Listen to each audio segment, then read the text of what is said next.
മുഖ്യമന്ത്രിയുടെ മകളുടെ അഡ്രസ് തേടി പകർപ്പ് തേടി എൻഫോഴ്സ്മെന്റ് ഡയറക്ടറേറ്റ് കോടതിയിൽ പണി തുടങ്ങിക്കഴിഞ്ഞു.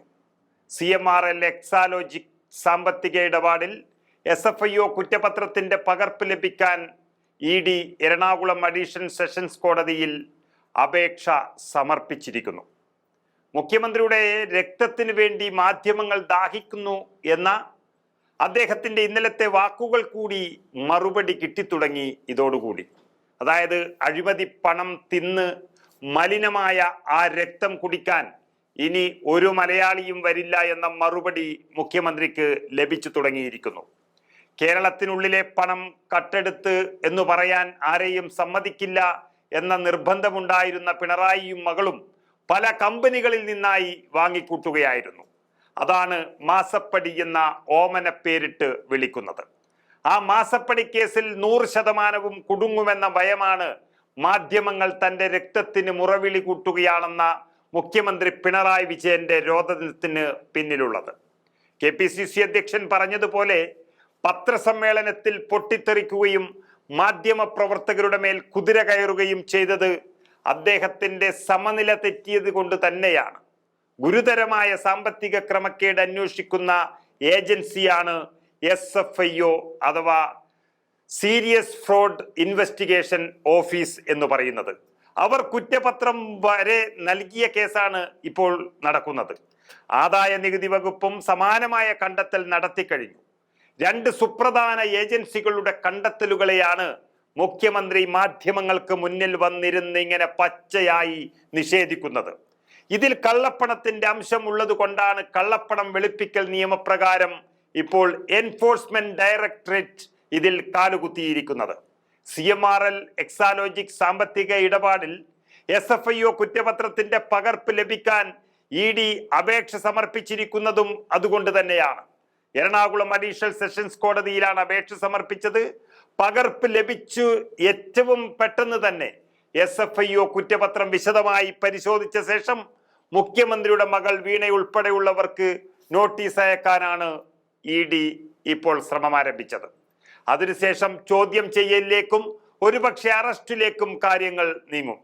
മകൾ അറസ്റ്റിലായാൽ പിന്നെയും മുഖ്യമന്ത്രി കസേരയിൽ കടിച്ചു തൂങ്ങി നിൽക്കാൻ കഴിയുമോ എന്ന് കണ്ടറിയണം.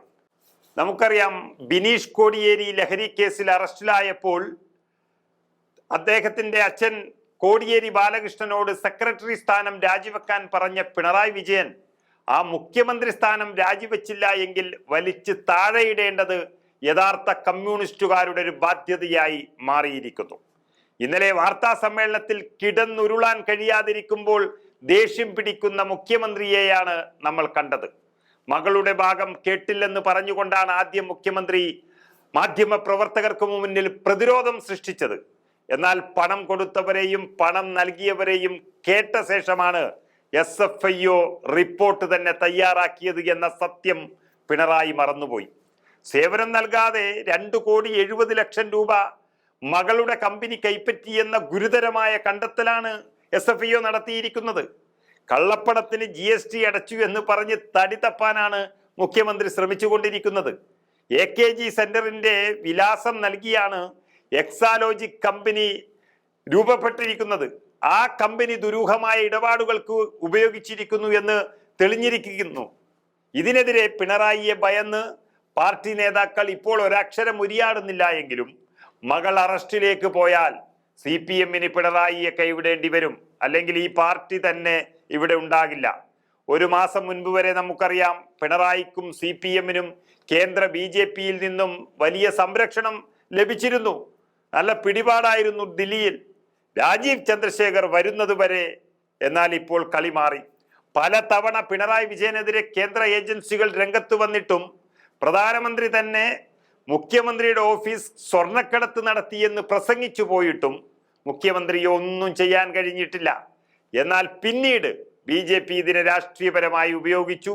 എല്ലാ കേസുകളും അവസാനിപ്പിച്ചു എന്ന് മാത്രമല്ല, തെരഞ്ഞെടുപ്പിൽ CPM-ഉം BJP-യും തമ്മിൽ ധാരണയുണ്ടാക്കി തൃശൂരിൽ സുരേഷ് ഗോപിയെ ജയിപ്പിച്ചു.